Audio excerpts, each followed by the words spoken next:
वर्ग 4 के छात्रों, बच्चों, हिंदी का यह पहला पाठ है और ये एक कविता है। कविता का शीर्षक है वीर तुम बढ़े चलो।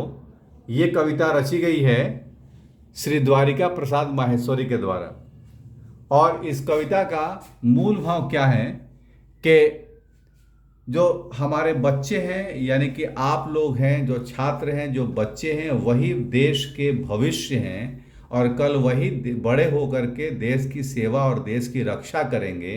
इसलिए देशभक्ति की भावना, जागृति की भावना उनके अंदर होनी चाहिए, उनके अंदर जोश होना चाहिए, उनके अंदर शक्ति होनी चाहिए और देश के लिए कुछ भी करने की इच्छा होनी चाहिए।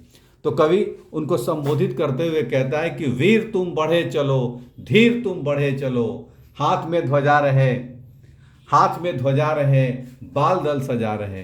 हे वीरों तुम आगे बढ़ो, बढ़ते चलो। हे धीरों मतलब तुम धैर्यशाली हो, तुम सब कुछ सह सकते हो, तुम आगे बढ़ो। हाथ में ध्वजा रहे, बाल दल सजा रहे। तुम्हारे हाथ में अपनी मातृभूमि की जो ध्वजा है यानी कि तिरंगा, वो आपके हाथों में सजा रहे, आपके हाथों में रहे। और ये बाल दल यानी कि बच्चों का जो नौनिहालों का जो समूह है वो सज धज करके तिरंगे को साथ में लेकर के निरंतर आगे बढ़ते रहे। ध्वज कभी झुके नहीं, दल कभी रुके नहीं। ये ध्वज जो हमारी शान शौकत है, जो हमारे मस्तिष्क के लिए मुकुट के समान है, ये कभी झुके नहीं। आपको ये तय करना है कि आपका यह ध्वज कभी झुके नहीं और आपका ये दल जो आगे बढ़ता हुआ दल है किसी भी हालत में, किसी भी परिस्थिति में रुके नहीं। हे वीर तुम बढ़े चलो, हे धीर तुम बढ़े चलो। सामने पहाड़ हो, सिंह की दहाड़ हो, चाहे सामने बाधाओं की पहाड़ आ जाए, चाहे कोई गरजता हुआ सिंह आ जाए, लेकिन आपको रुकना नहीं है। आपको उन बाधाओं को देख करके झुकना नहीं है, रुकना नहीं। तुम निडर हटो नहीं, तुम निडर डटो वहीं। तुम निडर हो, तुम सामने चाहे बाधाओं का कितना भी बड़ा पहाड़ आ जाए, चाहे दहाड़ता हुआ शेर ही, सिंह ही तुम्हारे सामने क्यों नहीं खड़ा हो जाए, तुम निडर हो, इसलिए तुम हटोगे नहीं और तुम वहाँ डटे रहोगे, सामना करोगे, बाधाओं को देख करके भागोगे नहीं। वीर तुम बढ़े चलो, धीर तुम बढ़े चलो। हे वीर, हे धीर तुम बढ़ते चलो, बढ़ते चलो।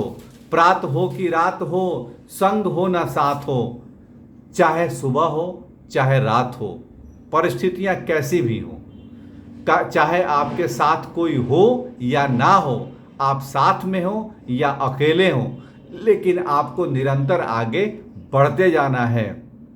सूर्य से बढ़े चलो, चंद्र से बढ़े चलो। जैसे सूर्य अपनी बाधाओं को पार करके, बादलों को चीर करके आगे बढ़ जाता है, जैसे चंद्रमा अपने बाधाओं को पार करके निरंतर आगे बढ़ते जाता है, वैसे ही तुम्हें भी सूर्य और चंद्रमा के समान अपने पथ पर निरंतर, अपने कर्तव्य पथ पर निरंतर आगे बढ़ते जाना है। और इसमें कभी भी रुकना नहीं है, झुकना नहीं है, पीछे नहीं मुड़ना है। हे वीर तुम बढ़ते चलो, हे धीर तुम बढ़ते चलो। ये कविता ये राष्ट्रभक्ति की भावना को दर्शाते हुए, देशभक्ति की भावना को दर्शाते हुए प्रस्तुत की गई है। आप इसको एक बार इसी तरीके से पढ़ने की कोशिश करेंगे।